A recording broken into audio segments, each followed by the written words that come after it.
जब कभी हमारे पास किसी पिस्टन सिलेंडर अरेंजमेंट में जैसे कोई गैस है, हम उसको गैस या कोई भी वर्किंग फ्लूइड है उसको हम कंप्रेस या एक्सपेंड करते हैं।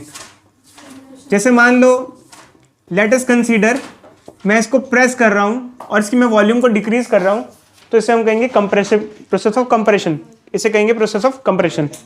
या फिर मान लो गैस एक्सपेंड हो रही है, तो मैंने आपको बताया था कि कंप्रेशन के प्रोसेस में हमें वर्क करना पड़ता है और एक्सपेंशन के प्रोसेस में हमें वर्क मिलता है। तो आइदर कोई प्रोसेस कंप्रेशन या एक्सपेंशन का होगा एज पर आवर रिक्वायरमेंट। अभी जो कंप्रेशन और एक्सपेंशन का प्रोसेस है ये अलग अलग टाइप का हो सकता है, आइसोथर्मल, एडियाबैटिक या जो भी है, अलग अलग टाइप के प्रोसेस हो सकते हैं। तो इन प्रोसेस में कितना वर्क डन होगा ये हमें निकालना है। आओ चाओ बैठो, आखिरी में हमारे पास कोई भी प्रोसेस हो कंप्रेशन का या एक्सपेंशन का, अब इसके अंदर क्या होता है कि वो जो प्रोसेस है वो आइसोथर्मल भी हो सकता है, एडियाबैटिक भी हो सकता है। तो अगर हमको वर्क डन निकालना हो तो वर्क डन अलग अलग प्रोसेस में आता है। जैसे मान लो लेट अस कंसीडर हमको ये गैस है यहाँ पे, इसको हमें कंप्रेस करना है, हम इसको प्रेस कर रहे हैं और कंप्रेशन कर रहे हैं, तो ये कंप्रेशन आइसोथर्मल भी हो सकता है और एडियाबैटिक भी हो सकता है। जैसे मान लो मैंने इसे प्रेस किया और मैंने कहा the process is isothermal compression. इसका क्या मतलब हुआ कि मैंने गैस को कुछ इस प्रकार कंप्रेस किया कि कंप्रेशन के दौरान टेम्परेचर चेंज नहीं हुआ, क्योंकि आइसोथर्मल का मतलब क्या हुआ, कांस्टेंट टेम्परेचर, और कंप्रेशन मतलब कंप्रेशन भी हो गया। या मान लो हमारा प्रोसेस है एडियाबैटिक कंप्रेशन, क्या नाम है, एडियाबैटिक। एडियाबैटिक कंप्रेशन मतलब क्या हुआ कि हमने कंप्रेशन तो किया बट हीट एक्सचेंज ना हो।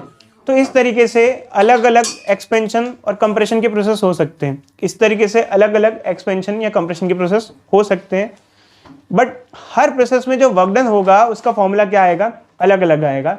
तो क्या क्या फॉर्मूले होंगे वो हम देखते हैं। आमतौर पर बच्चों हमने 4 प्रोसेस पढ़ रखे हैं, आइसोकोरिक, आइसोबारिक, आइसोथर्मल और एडियाबैटिक। इन चारों के बारे में बात करेंगे, उसके अलावा हम किसी के बारे में बात नहीं करेंगे। तो चालू करते हैं बच्चों। तो सबसे पहले कई बार बच्चे कहते हैं सर आइसोकोरिक प्रोसेस में वर्क डन क्या होगा। तो आइसोकोरिक प्रोसेस क्या होता है, वो प्रोसेस जिसमें वॉल्यूम क्या होती है, कांस्टेंट होती है।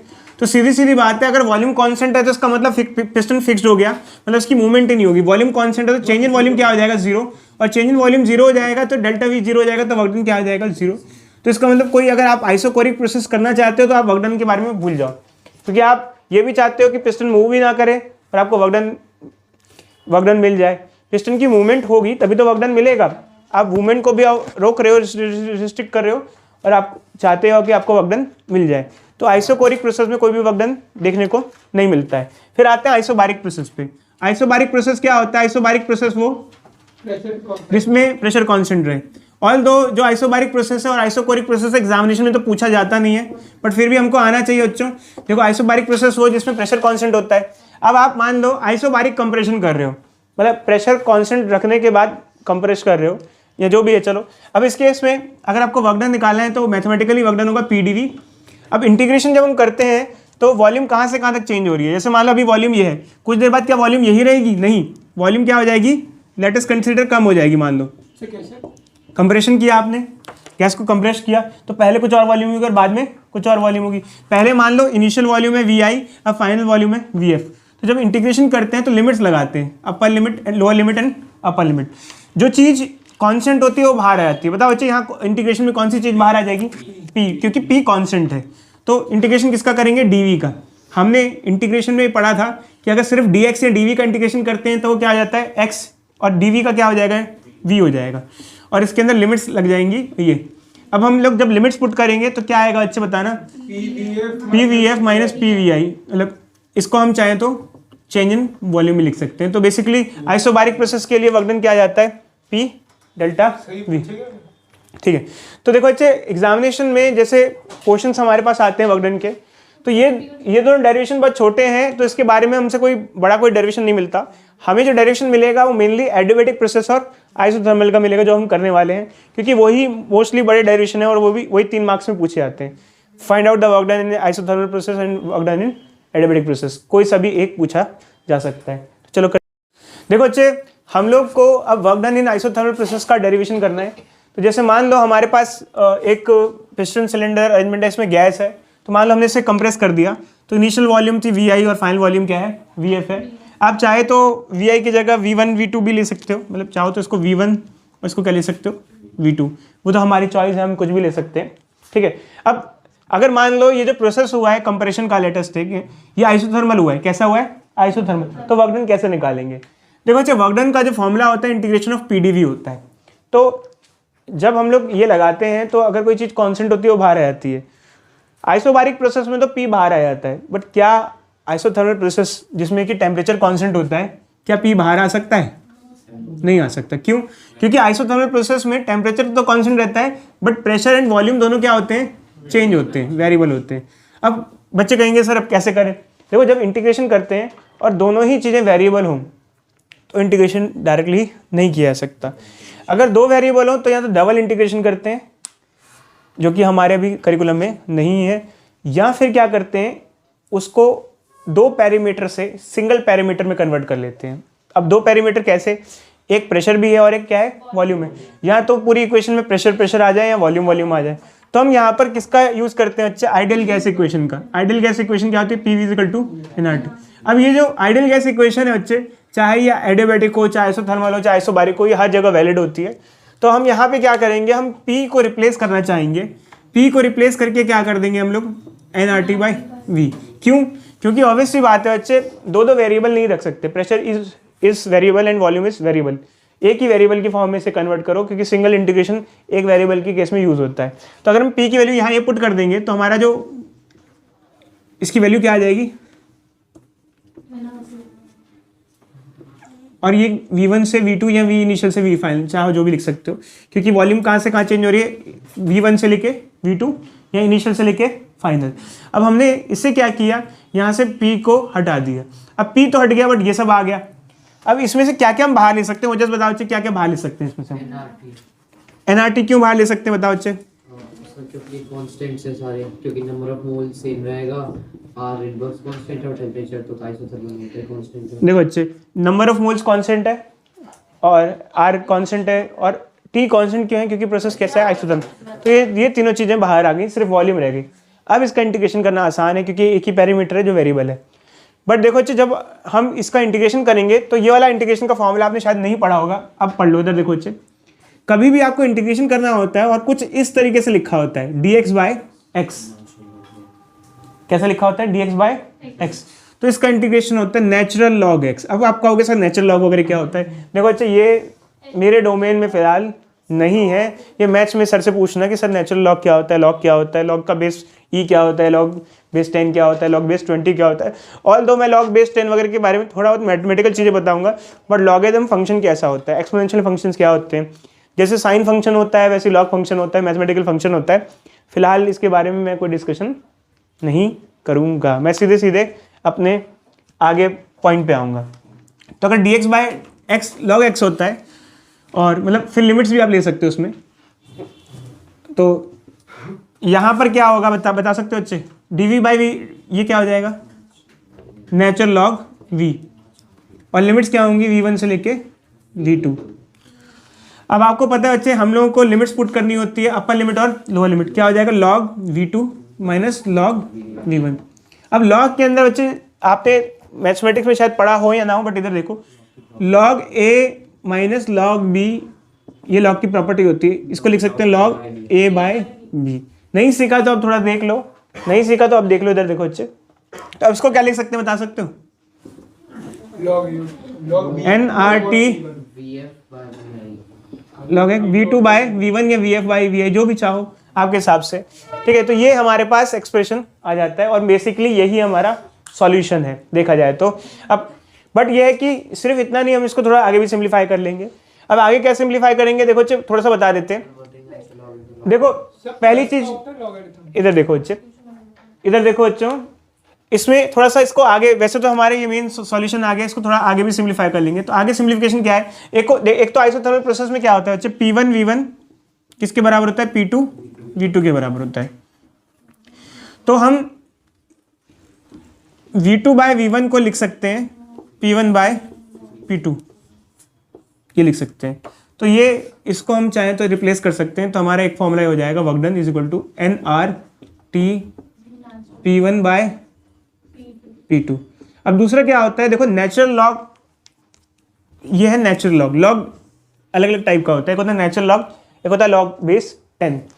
नेचुरल लॉग और लॉग बेस 10 में एक रिलेशन होता है। नेचुरल लॉग अगर कोई है तो उसको 2.303 लॉग बेस 10 लिखा जा सकता है ऐसे। अब इसमें क्या है बच्चे, मैं ज़्यादा मत्था बच्ची में नहीं पढ़ूंगा, आपको बस लिख देता हूँ। वैसे तो यही हमारा आंसर है, यही हमारा सॉल्यूशन है, यही हमारा आंसर और यही हमारा सॉल्यूशन है, तो आपका मेन फोकस यही होना चाहिए। बट अब मैं इसको लिख देता हूँ, इसको आप क्या लिख सकते हो, 2.303 NRT लॉग बेस 10 V2/V1, और इसको क्या लिख सकते हो, 2.303 NRT लॉग बेस 10 P1/P2। अब इसमें P1 क्या है और P2 क्या है, देखो अच्छे, जो भी 1 है वो इनिशियल है और जो 2 है वो क्या है, फाइनल है। अब इसमें क्या होता है, कई बार बच्चे क्वेश्चन पूछते हैं सर ये लॉग बेस 10 में कन्वर्जन क्यों किया, बताते हैं बच्चे।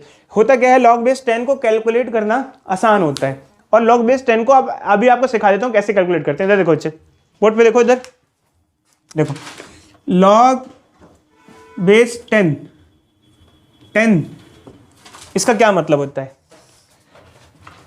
10 की पावर कितनी हो ताकि 10 आए, 10 की पावर कितनी हो तो 10 आए, 1। लॉग बेस 10 1 होता है।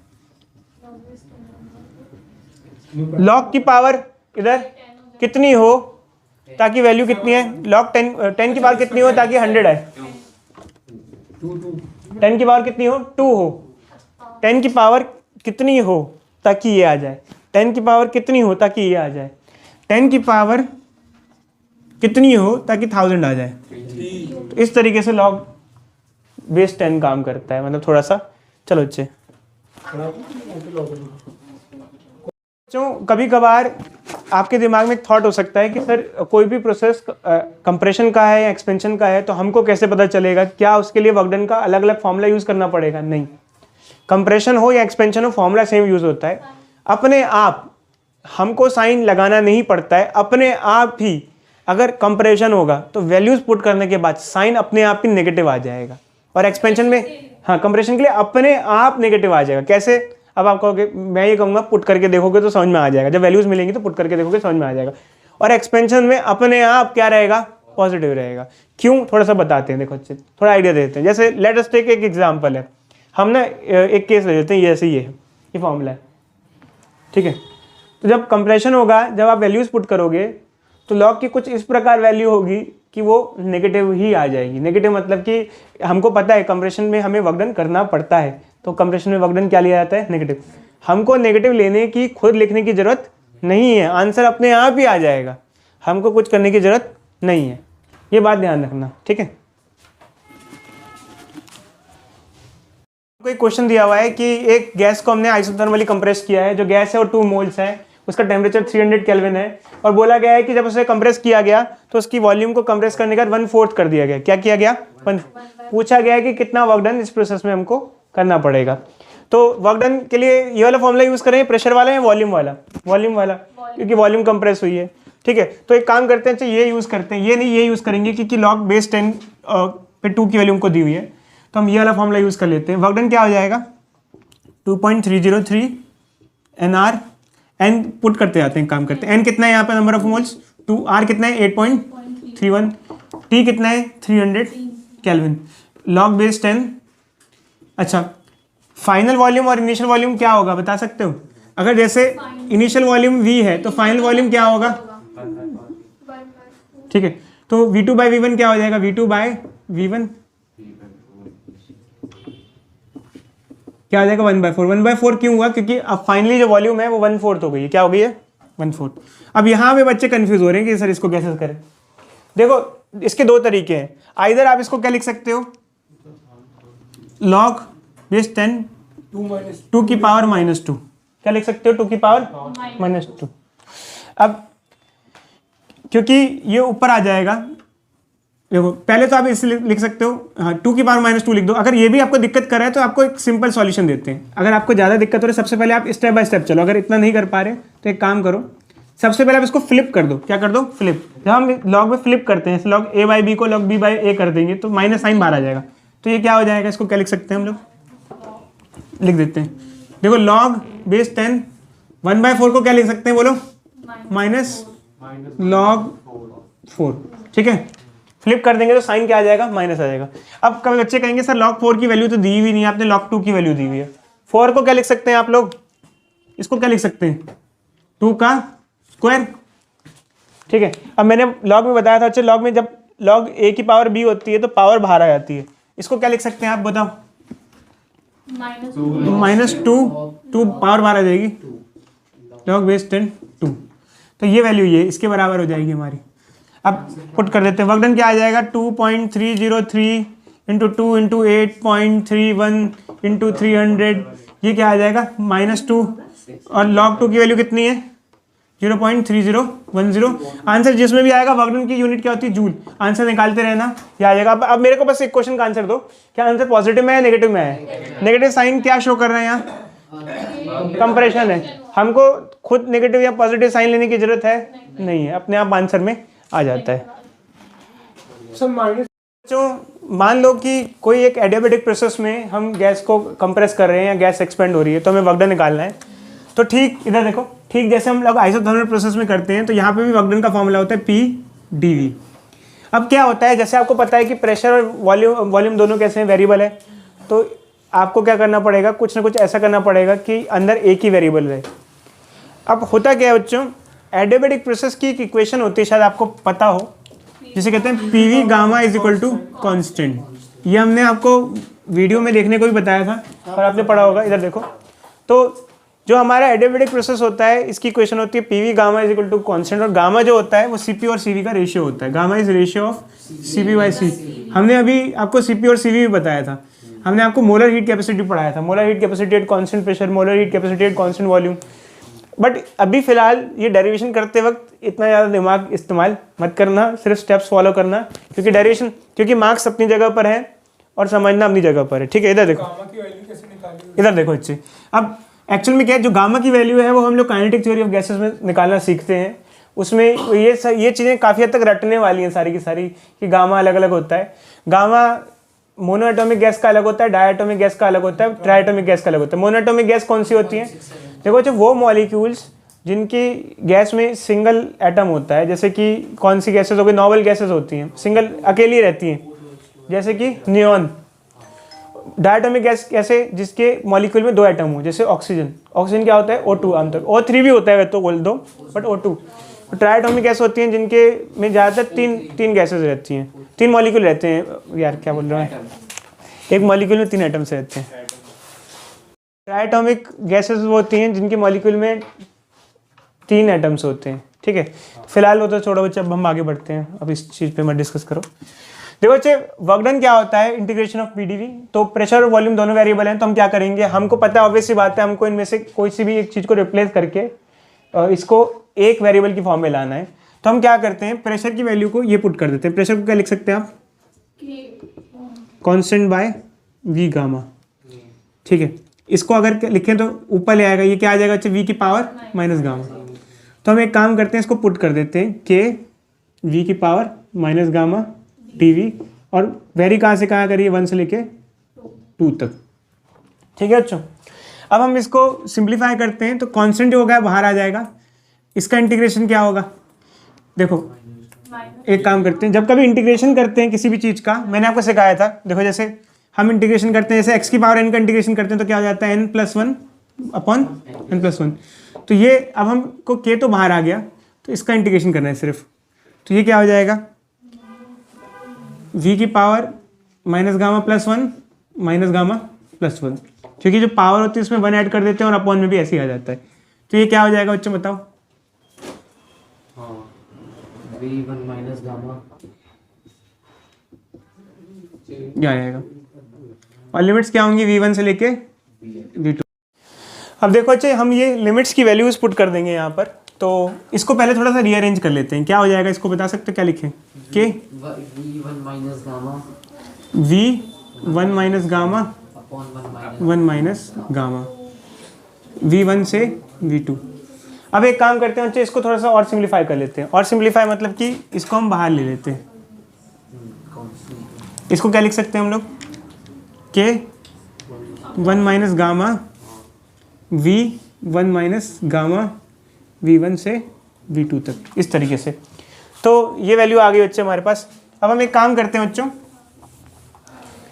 इसको हम फर्दर सिंप्लीफाई करते हैं। देखो जो वर्क डन होगा वो क्या हो जाएगा, K 1 माइनस गामा, हम वैल्यू पुट करते हैं अपर लिमिट की। अपर लिमिट क्या हो जाएगा, V2 1 minus gamma minus V1 1 minus gamma. ठीक है, अब हम इसको और सिंप्लीफाई करेंगे। देखो अच्छे होता क्या है, P V gamma is equal to constant होता है। इधर देखो P V gamma is equal to constant होता है। अगर मान लो हम इसको लिखें किसी प्रोसेस के लिए, तो इसको लिखा जा सकता है P1 V1 gamma is equal to P2 V2 gamma is equal to constant. तो एक काम करते हैं, हम इस कॉन्स्टेंट को अंदर मल्टीप्लाई कर देते हैं। इसको समझ लेना चाहिए, थोड़ा डिफिकल्ट है एज कम्पेयर टू थर्मो वो वाला आइसोथर्मल प्रोसेस से। इसे देख लो अच्छे से। तो हम K की वैल्यू मल्टीप्लाई कर देते हैं, क्या हो जाएगा, K V2 1 माइनस गामा, और ये इसको तो हम कांस्टेंट लिख लेते हैं, K V1 1 माइनस गामा। अब K की वैल्यू लिख लेते हैं। अब K की वैल्यू को यहाँ पुट करेंगे, बट देखो जब हम K की वैल्यू पुट करेंगे तो जो 2 वाला होगा उसमें 2 वाली वैल्यूज लेंगे, और जो 1 वाला होगा उसमें 1 वाली वैल्यू पुट करेंगे। जैसे मान लो यहाँ पे K, तो यहाँ पर हम K की वैल्यू क्या लेंगे, P2 V2 गामा, और यहाँ क्या लेंगे, P1 V1 गामा। तो एक काम करो, अच्छा पुट करो, मैं देखता हूँ क्या करते हो हम लोग। अब यहाँ पे K की वैल्यू पुट करते हैं। K की वैल्यू क्या है, ये भी है और ये भी है, बट जहाँ 1 वाला है वहाँ 1 पुट करेंगे, और वहाँ जहाँ 2 वाला है वहाँ 2। जैसे यहाँ V2 है तो K की वैल्यू क्या लेंगे, P2 V2 गामा। ठीक है, 1 माइनस गामा, K की वैल्यू क्या आ जाएगी यहाँ, P2 V2 gamma V2 1 minus gamma, minus यहाँ K की वैल्यू क्या लेंगे, 1 वाली लेंगे, P1 V1 gamma V1 1 minus gamma. अब इसमें इसको आगे कैसे सॉल्व करना है, देखो जब बेस सेम होता है तो पावर ऐड हो जाती है। जब बेस सेम है, अब मल्टीप्लाई हो रहा है, पावर ऐड हो जाएगी, gamma plus 1 minus gamma, gamma cut जाएगा।